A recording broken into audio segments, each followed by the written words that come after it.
The Comoros Islands, a remote holiday playground in the Indian Ocean. Days here are spent playing in the sand and splashing in the gentle waves. But in late 1996, the peace of the Comoros Islands is shattered. A plane is speeding towards the beach. It's a passenger jet hundreds of miles off course.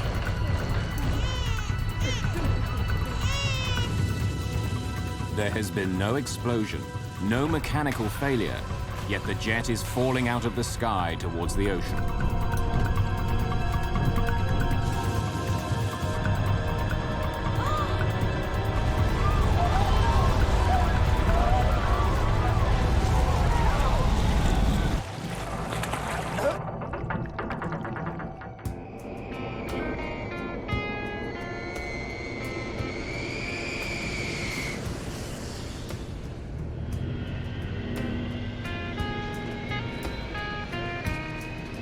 Ethiopian Airlines Flight 961 is on a routine trip from Addis Ababa to the Ivory Coast. The captain is Leul Abate. At 42, he's an extremely experienced pilot. 7,300 kilograms. Center tank is 0. He has more than 11,000 hours of flying time to his credit. Total fuel is 14,500 kilograms. Check. Ethiopian Flight 961 will stop briefly in Nairobi, Brazzaville, and Lagos before it reaches its final destination of Abidjan. The plane has just enough fuel for the first leg of the trip. It will get more in Nairobi. Less fuel on board makes the plane lighter, increasing efficiency. Switches are off. Captain Abate and his co-pilot, Jonas Makuria, expect their day's work will be over in about 12 hours when they land in the Ivory Coast. All clear. That day was a bright day, clear skies. Everything was fine. The passengers on board 961 are a mix of Ethiopians and travelers from other countries flying for business and pleasure. Michael Adenyo, seated in economy class, is a Kenyan businessman on his way home to Nairobi. I spent the whole of Friday trying to get on that flight, calling the airline every hour or so.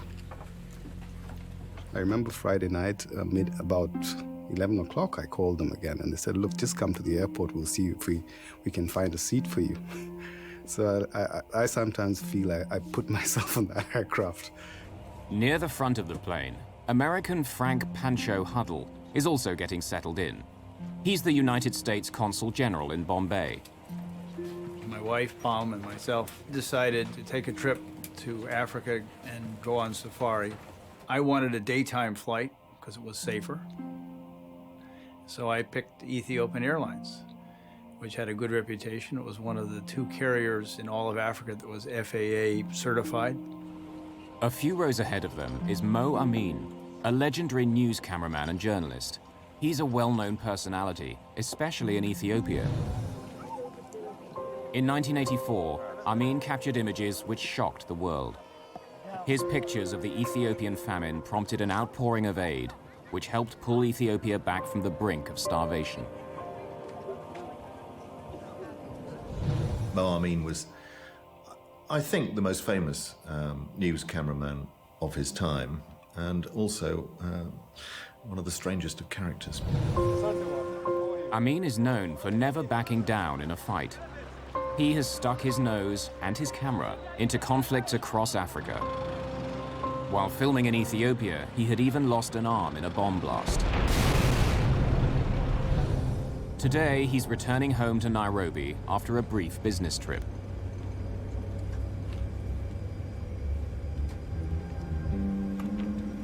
By the time all the passengers are on board, Flight 961 is carrying 175 people.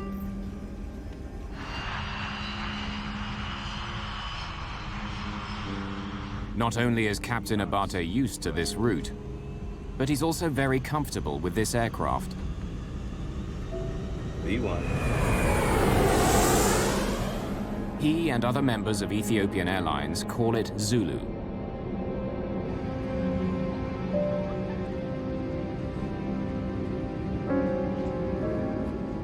As the plane climbs into the sky, 3 Ethiopian men have settled into their seats. All are in their mid-20s. The plane is bound for Nairobi, but it's not where these passengers are planning to go.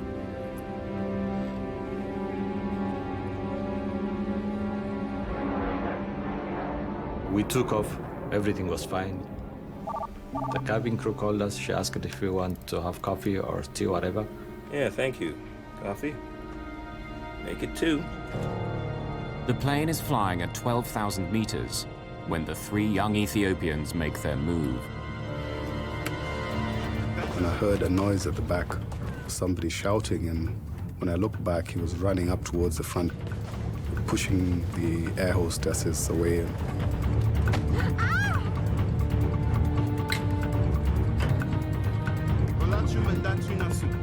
There were 2 guys zipping down the plane, yelling something incomprehensible. Then a guy sort of gliding down silently came right after him, and I said, uh-oh, it's a hijacking, because they're coordinated. Initially, we sort of just looked at each other and wondered what was going on. People didn't say much immediately. There was some kind of noise in the cabin, and I heard the cockpit door slamming open, just bang. 3 men barge through the door and arm themselves with the cockpit's fire axe and fire extinguisher. Get out. Get out! There was, a little confusion up in the front as if they were, attacking the pilots. There were 3 guys, they were shouting. They came straight to the co-pilot and they started hitting him. Get up. There's 11 of us. If you don't do what we say, we'll blow this plane out of the sky. I told them, okay, don't hurt him. I'll do whatever you want. Passengers near the front of the plane are concerned, but have no idea what's going on. Captain Leol Abate is facing the hijackers alone. Unlike most pilots, though, Abate has some experience in a situation like this. He has been hijacked twice before. The first hijack was a local flight, and then 2 hijackers who had a hand grenade came into the cockpit, and they forced her to fly to Nairobi. Abate's second hijacking was just a few years later when he was piloting a 737. The hijackers again held the hostess hostage, and they came into the cockpit. They told me it was hijacked, and they went to fly to Sweden. No one had been hurt or killed in either of those incidents. In both cases, Captain Abate had landed safely. But the turbulent political situation in the region means hijacking is an unpleasant reality. From 1990 to 1996, 10 Ethiopian Airlines planes had been hijacked. This time, though, the hijackers make a very unusual request. Fly to Australia. What? Fly us to Australia. We don't have enough fuel to get to Australia. It's too far. We can go to Nairobi, or Zanzibar, or Dar es Salaam, and then refuel, and then go to Australia. In fact, the jet took off with just 3.5 hours worth of fuel. But the hijackers don't know that. They've been reading the in-flight magazine, which tells them the maximum flying time of a 767. 11 hours. It won't take more than 10 hours to get to Australia. We don't have 10 hours of fuel. It says 11 hours. We don't carry that much fuel. We only carry what we need. They thought I was bluffing. They were convinced that the airplane was able to fly to Australia. Abate is shocked. No one else on the plane knows what the hijackers are demanding. If he does what they say, his plane will crash in the ocean. If he doesn't, they say they'll blow it out of the sky. An Ethiopian Airlines jet has been hijacked in the skies above Africa. The hijackers want to be flown to Australia. It's a 10-hour flight, but the plane took off with just 3.5 hours of fuel. The passengers have no idea what the hijackers are demanding. Word spreads of the hijacking, but not of their destination. Flight attendants feed some of the children on board and keep working as best they can. We started to ask the stewards what was going on, and they indicated that there was a hijacking. Nervous and uncertain, passengers wait to see what happens next. It was as if nobody wanted to sort of rile the hijackers because they hadn't slapped people around. It wasn't a sort of a Middle Eastern style where they shoot somebody in the head to make a point, or they were basically leaving the passengers alone, provided that we didn't do anything. And that was enough for us. So much fuel we have. If we had fuel for 11 hours, it would say 60,000 kilograms. But we don't carry that much fuel. We only carry what we need. The hijackers seem to think that Abate is bluffing. We have a bomb! Yes. If you don't do what we tell you to, we will blow this plane out of the sky. Abate knows he's trapped. If he fights the hijackers, they may blow up his plane. If he does what they want, he'll run out of fuel. My feeling tells me that it's not a real bomb, but there is no way that I can challenge that. One of them has a fire axe.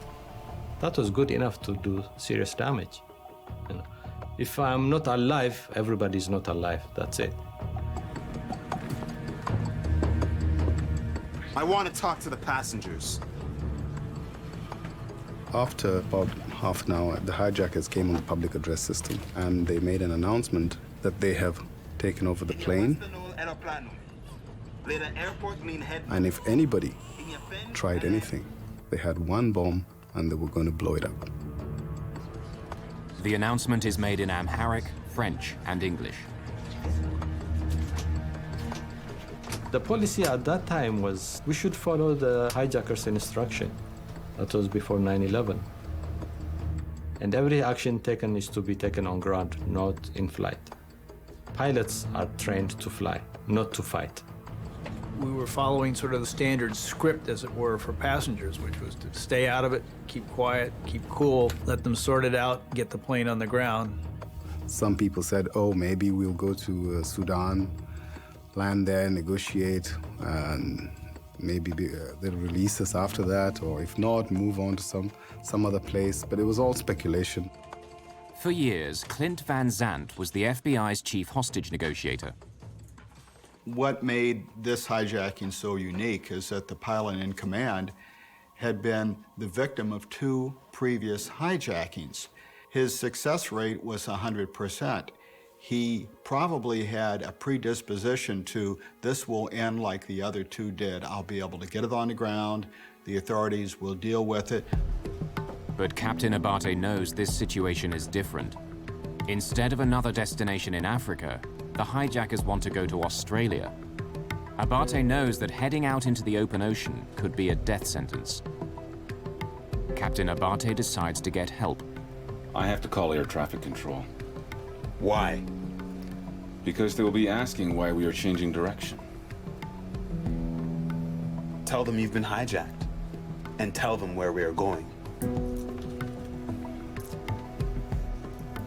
Addis area control. This is Ethiopian. Since the plane is still over Ethiopia, Abate contacts Addis Ababa area control. Addis, Ethiopian 961. There are passengers in the cockpit. Say again, 961? Addis 961. We have been hijacked. We have orders to divert to Australia. 961, Australia, understood. Confirm your souls on board? Souls on board 175. 961, 175 souls on board. As the aircraft flies south, Addis Ababa passes the captain over to Nairobi Air Traffic Control. ETH Nairobi Center. Confirm you are going to land Australia. Gentlemen, we can't make Australia. We only have 2 hours of fuel. We can't make it Australia. We will make a water landing. ETH 961. Confirm you can't divert to Mombasa. They refuse to land anywhere other than Australia, so we have no choice. Except when we finish our fuel, we will land on water. But with 2 hours of fuel, you can't make Australia. Why don't you land Mombasa? Okay, just a minute.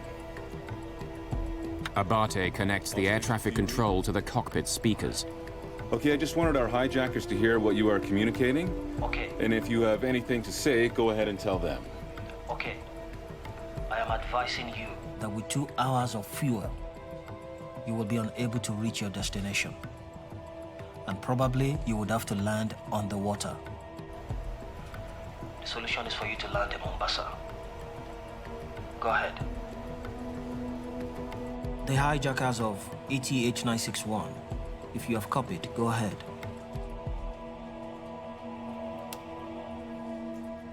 Waiting to talk. Stand by.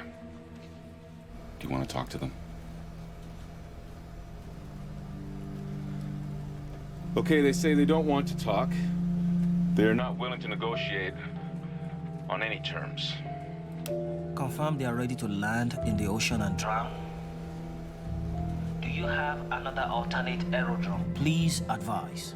I have no alternate aerodrome. Sir, I'm in a very tight corner. Enough talk. We will not negotiate. That's bullshit. That's bullshit. They said follow our instruction. If you don't, we'll blow the airplane up. That's it. Ethiopian 961, Nairobi Control, do you read? There would be no further communications between the aircraft and air traffic control. An hour has passed since the beginning of the hijacking.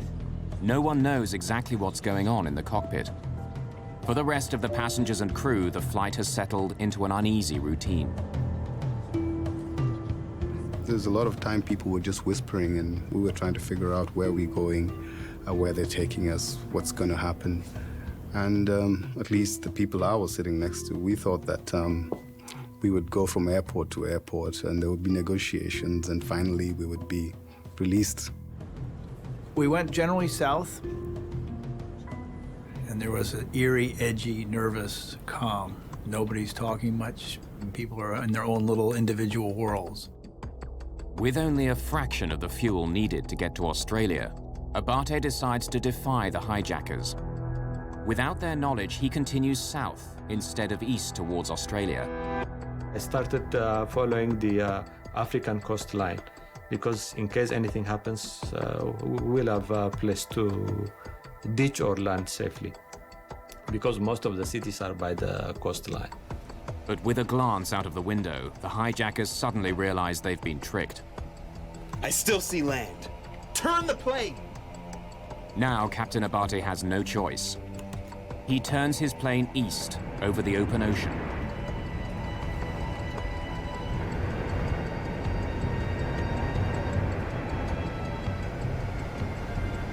As the ocean unfolds below him, the captain begins forming another plan.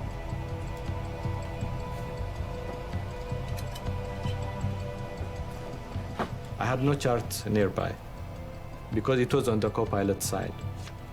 So I had a small atlas. So I took out that atlas and I saw the Comoros Island. Nestled between the African continent and the island of Madagascar is their only hope, the Comoros Islands. A remote holiday playground in the Indian Ocean. I had no idea what that place was.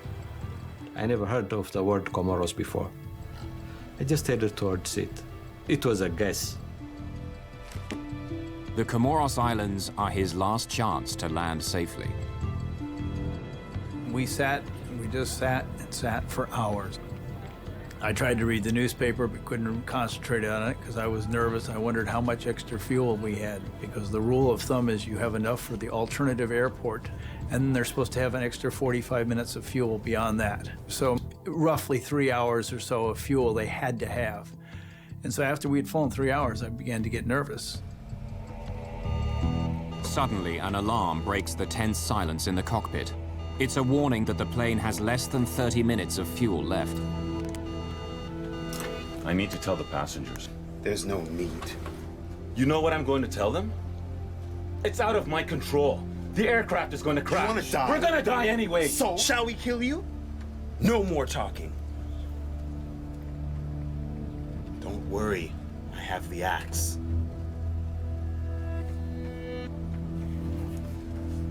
Please. At least let us attempt a controlled landing. I will die along with him. I will show him that I have guts. It's finished. We will die together. With almost no fuel, Abate decides to make his stand. We came over the island. By then, fuel was running out. I decided, no, we should not go any further than this one. And I started circling that area. But how can he convince the hijackers to let him land? He'll have to find an answer soon, or Flight 961 will crash into the sea. For 3 hours, Captain Leul Abate has been fighting a lonely battle. Hijackers have taken over his passenger jet. They want to be flown to Australia, but Abate doesn't have enough fuel. Warning alarms are already beginning to sound. An airport on the Comoros Islands is within reach, but the hijackers refuse to negotiate and won't let him land. At stake, the lives of all 175 people on board.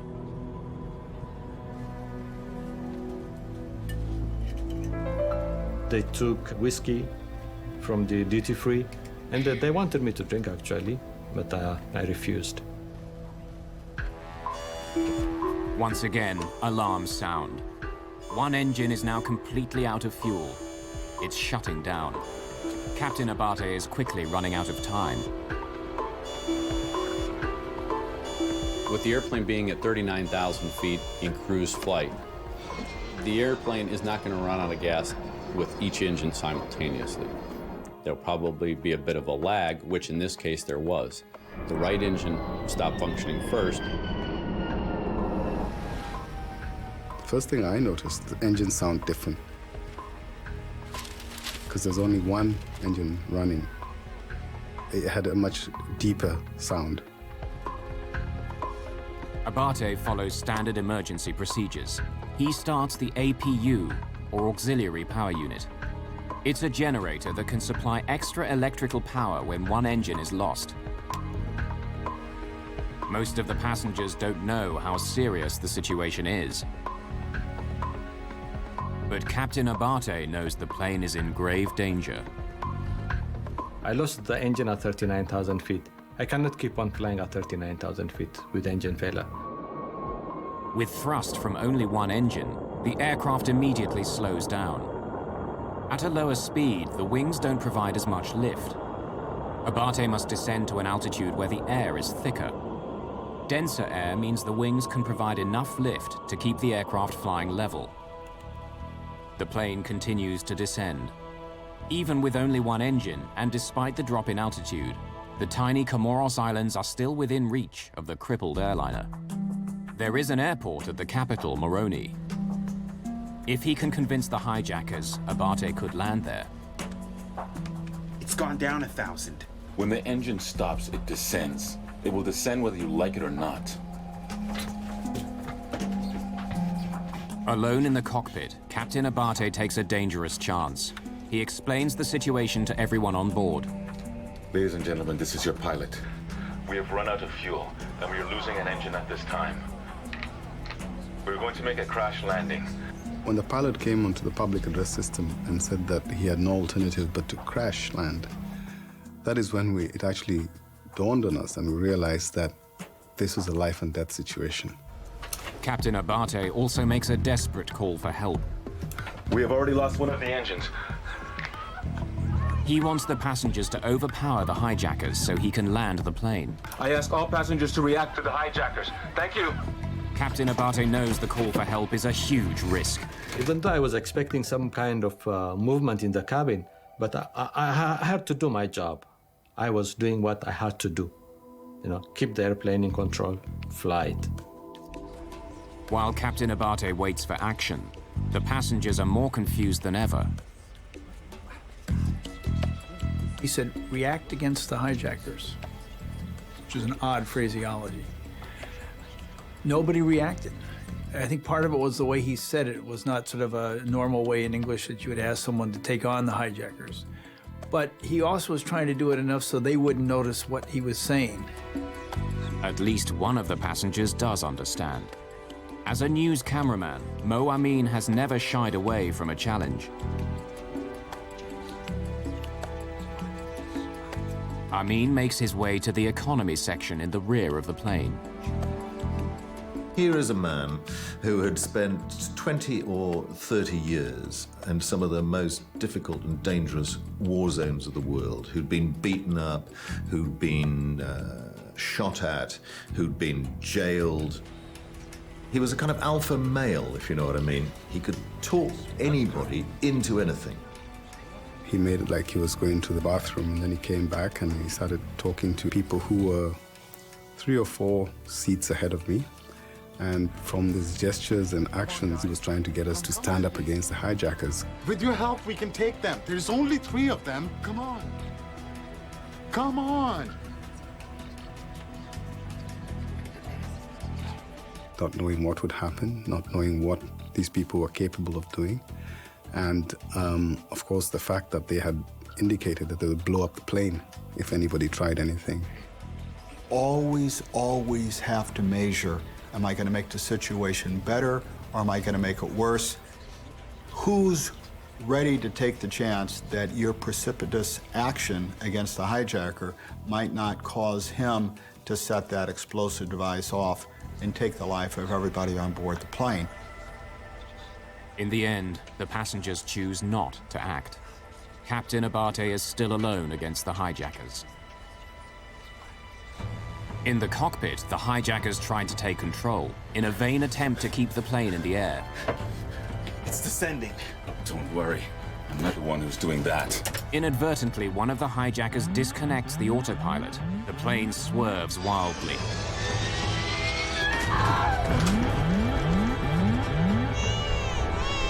Don't move! Listen! I am not applying any motion. The aircraft is doing it by itself.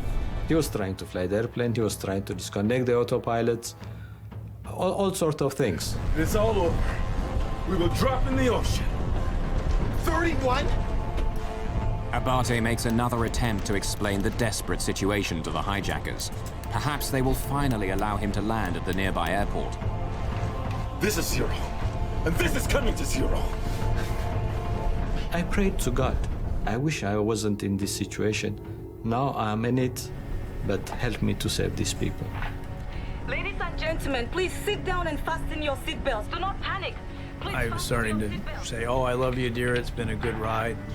My wife is sort of unsentimental, psychiatric nurse, and she tells me, get up, stand up, get our bag down from the overhead, pull out your extra glasses, put them in your pocket, and get some food from me, and I want this, this, and this from food. She had carefully picked things that wouldn't make her thirsty. She said, there's not going to be any meal service once we hit the water. Finally, the plane runs out of fuel. So you're killing everyone? That is all. Sit down. From now on, you can't do anything to me. What? From now on, you can do nothing to me.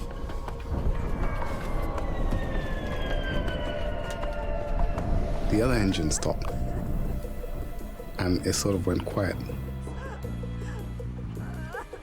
Then it started to get hot within the cabin.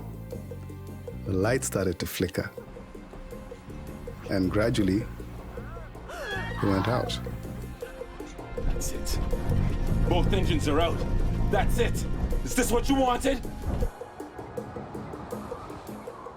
This $40 million aircraft has become a 100-ton glider. The plane is out of fuel, and Abate is out of options. A crash landing in the sea is all but inevitable. Both engines are out. That's it. Is this what you wanted? Almost 4 hours after takeoff, Ethiopian Airlines Flight 961 has finally run out of fuel. Hijackers have taken over the plane and have forced the captain to fly over the ocean.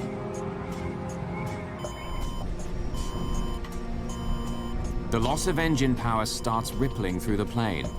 As well as driving the jet through the skies, the engines supply power to most of the electrical and hydraulic systems. Without the engines, the computer screens, automatic pilot, and many other functions of the plane stop working. Although the engines are now useless, a low-tech backup system allows the pilot to retain some control. The ram air turbine, or RAT, is the last line of defense when all the engines fail. A small trapdoor automatically opens, and the turbine, a small propeller, pops out. The rushing air turns the propeller like a windmill, generating just enough electrical power for basic flight instruments and controls, including airspeed. Since it was power off, that means there was no electrical or hydraulic power. The controls were heavy. The turbine doesn't provide enough power for Abate to operate the flaps, which would help slow the plane down for landing. Wherever he lands, Captain Abate will have to do so at a dangerously high speed. Power of landing, power of ditching, nobody's trained in the world. Flying over the water, you need accurate instruments. I didn't have any of the instruments. Without engines, a large passenger jet can glide 18.5 kilometers for every 1,000 meters of altitude it loses. At 6,400 meters, the Ethiopian Airlines plane can travel for nearly 120 kilometers before it hits the ground. One of the things that the captain's got to worry about now is with both engines shut down, the airplane's going to go down. It's just a matter of where, and that's going to be controlled by the pilot flying. It's an extremely dangerous situation few pilots in the world have ever faced. In 1983, another 767 pilot found himself in a similar predicament. Air Canada Flight 143 ran out of fuel and landed on an abandoned Air Force base, sustaining only minor damage. In the right circumstances, a safe landing without power is possible. Captain Abate hopes to land at the airport in the Comoros Islands, but struggling against the hijackers on the final turn, he loses his bearings and cannot visually locate the runway. I was within the vicinity of the airport, so I was keeping the airport in my sight all the time. Then through the struggle, I lost my position. I lost where I was. In the critical seconds it takes to find the airport again, he loses too much altitude and doesn't know if he can make it to a runway. A water landing is now his only option. He knew that he was going to have to ditch the airplane. He was going to have to put the airplane down in the water. How he was going to do that was now a different plan because he'd never been trained to do that, not with two engines out. Landing on the ocean is even more dangerous than bringing a plane down on the ground. If you were trying to crash land on the ground, the airplane would have a surface to slide across. That surface does not exist when you're ditching the airplane in water. The airplane is going to touch down on the water, and then at some point it's going to dig in to that water. When that happens, the airplane's going to try to stop instantly. In trying to bring his plane down safely, Abate faces unique challenges. Planes such as the DC-9 have flat bottoms which would skim the surface of the ocean on landing, slowing down more smoothly. But the engines on Abate's 767 hang below the body. They could act as enormous scoops, grabbing hold of the water as the rest of the plane plows ahead. The force will tear the jet apart. It was getting hotter and hotter, so we started to sweat because I guess the air conditioning system was not working since there was no power. And that's when people started to scream, started to panic, looking for life jackets, praying to Jesus, praying to Allah.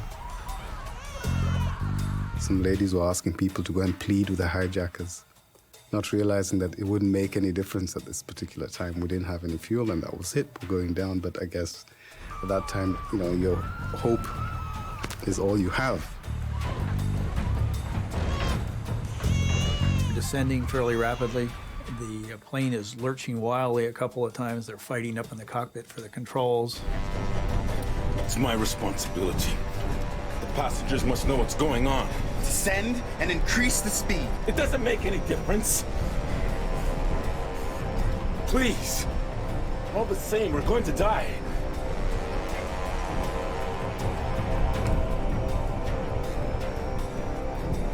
Please maintain calm. Prepare for an emergency landing. Put on your life jackets, but do not inflate them. Some passengers either don't hear the captain's instructions or decide to ignore them. They inflate their life jackets.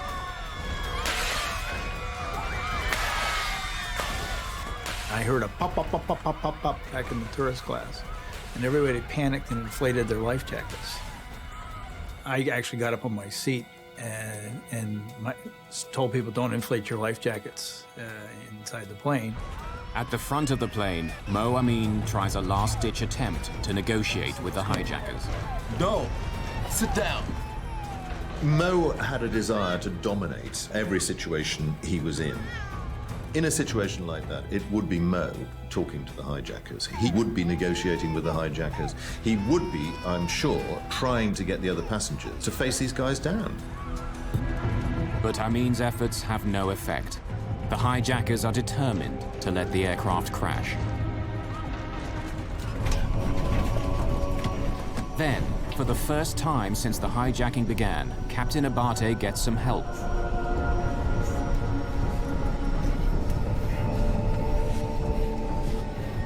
The controls.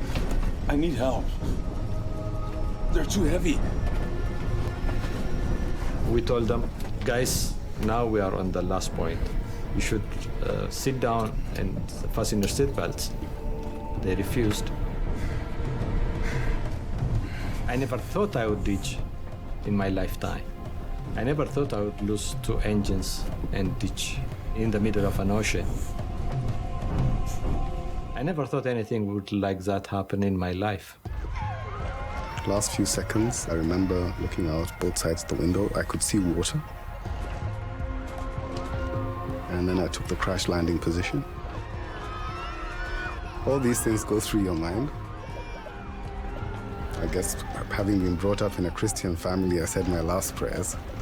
I said, well, if there is heaven, I hope I get out on the right side of things. Outside in the window, you could see land at the last minute. And we realized that we were, for the first time, that we were near land, but over water. I used to love that airplane. We used to call it Zulu. In my heart, I was talking to it. So I said, Zulu, you can make it. Now you should be able to make it. I know you'll make it. You know, I was talking to it. On the beach, tourists are stunned.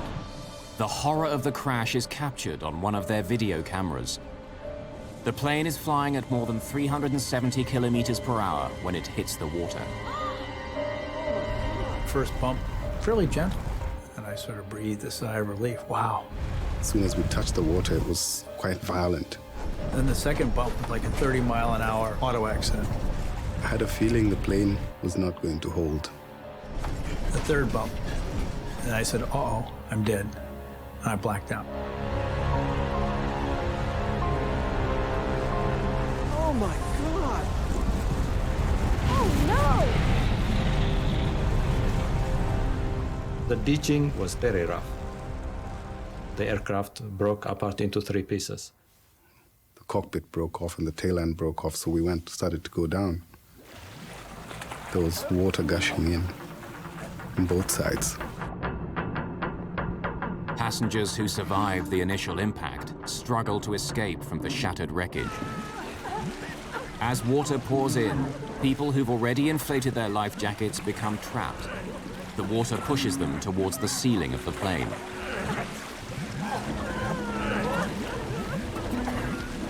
In that kind of panic, people do all sorts of things that maybe are not rational.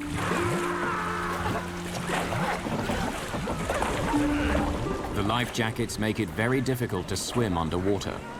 Many passengers can't escape the sinking cabin. The aircraft was full of water. I have no fear of water, having done competitive swimming in school. And I went for my seatbelt, and I couldn't find it buckled. So I moved my hand down to my knee and found it, pulled it open, and I pushed out. And I looked at the back of the aircraft. I could see some light at the end, and I decided to swim out in that direction.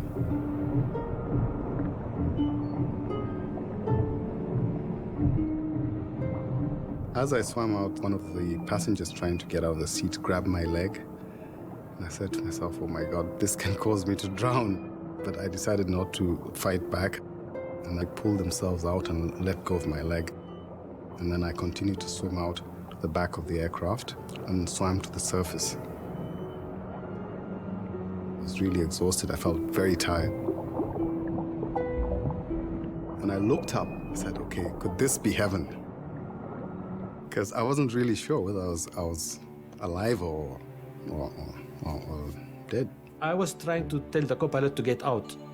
Then he was not there. Then I said, okay, then it's about time for me to go out. I woke up, was floating in the water, and I went, hey, I'm alive. I looked for my wife who'd been sitting on my right, and she was gone. My heart sank. Then I looked to my left, and she was now on my left. She had swirled around and swapped. We were out floating in the ocean. You can see what looks like an uninhabited cliff. It might be a tropical island. It's like a movie, you know. When I leveled out and looked at sea level, I saw all these boats, these tourist boats, beautiful sails and all that. And I said, I must still be on Earth. When I looked around me, I could see all these people, life jackets and bits and pieces of debris, broken seats, floating bodies. As I swam towards the beach, I saw this passport, which was a Kenyan passport. And I stopped and opened the passport, and believe it or not, it was mine. So I took the passport and folded it and put it in my pocket and continued to swim. Odenyo makes his way to a floating pallet of cargo that's burst loose from the plane. He pulls himself on top and waits for rescue. The plane was destroyed, ripped into several pieces. I saw things scattered around me, the tail of the airplane far away from me. I never expected something like would happen. All I was expecting was to evacuate the passengers safely and myself. Abate swims to safety, but he has no idea how successful he's been. He doesn't know whether any of his passengers have survived or what's happened to the hijackers.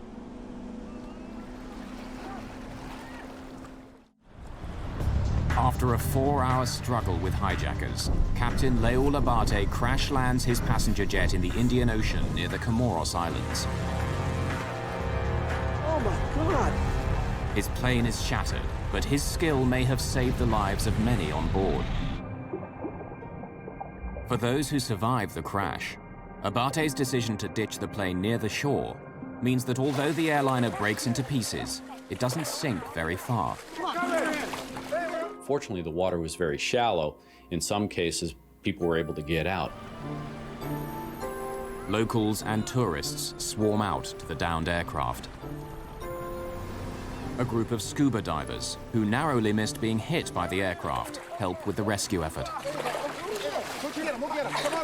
In an amazing stroke of good luck, some French doctors are staying at the resort. They offer immediate medical assistance. In the end, of the 175 people on board the plane, 50 survive. Without the actions of Abate, many more could have died. Without power and unable to use his flaps, Captain Abate lands at 370 kilometers per hour, over 100 kilometers per hour above the normal landing speed of a 767. Once the captain made the decision that he had to ditch, the best thing that he could do was keep the airplane as close to land as possible. Abate also tried to make the landing as smooth as possible. At the last moment, he turned the jet, hoping to land parallel to the waves instead of crashing into them. As soon as the plane hit the water, it was ripped out of Abate's control. The airplane touched down left wing low, so the left wing actually grabbed the water. The 767's massive, low-slung engine dug into the water, spinning the plane around. The airplane would have wanted to turn around that left wing or cartwheel. That's a lot of energy to dissipate very quickly. That's what caused the breakup sequence. The airplane broke up into 4 or 5 pieces, and that's what caused a lot of the fatalities. Panic may also have contributed to the number of deaths. Disregarding Abate's instructions, many passengers inflated their life jackets. The life vest wants to keep you buoyant or try to drive you straight up, and that could hamper and restrict your ability to get out of your seat. In some cases, people were still strapped in their seat when the airplane sank, and they unfortunately drowned. Mo Amin, who had tried to rally the passengers against the hijackers, was standing up when the plane crashed. He was probably thrown against a bulkhead when the plane crashed, dying instantly. Mo had survived everything. He had more than 9 lives. And the idea that he should just be on an ordinary standard flight, when the kind of news story that he wasn't aware of, hadn't been assigned to, caught up with him, and to be killed in this way, has a kind of horrid irony about it. The hijackers, who refused to sit for the landing, also died in the crash.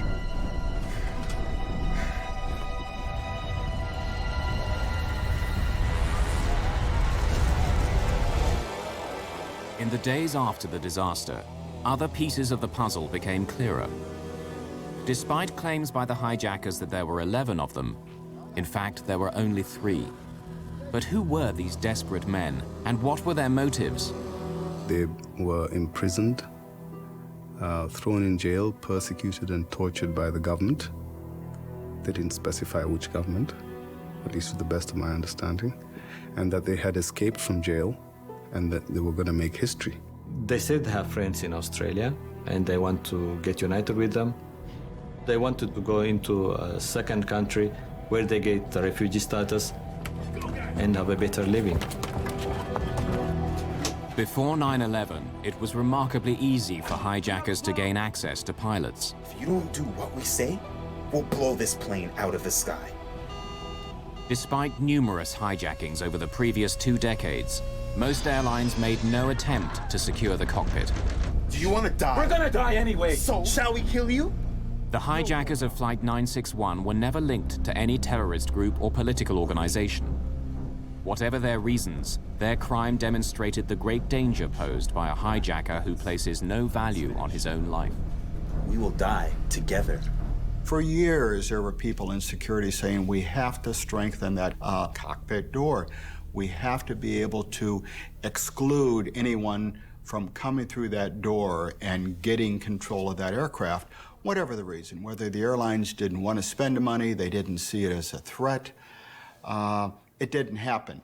After 9/11, every aircraft now has done that carries passengers, or that has that capability of being hijacked.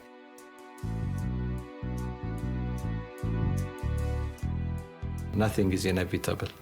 Nobody is immune to anything. It could be 1 in a million, but it can happen.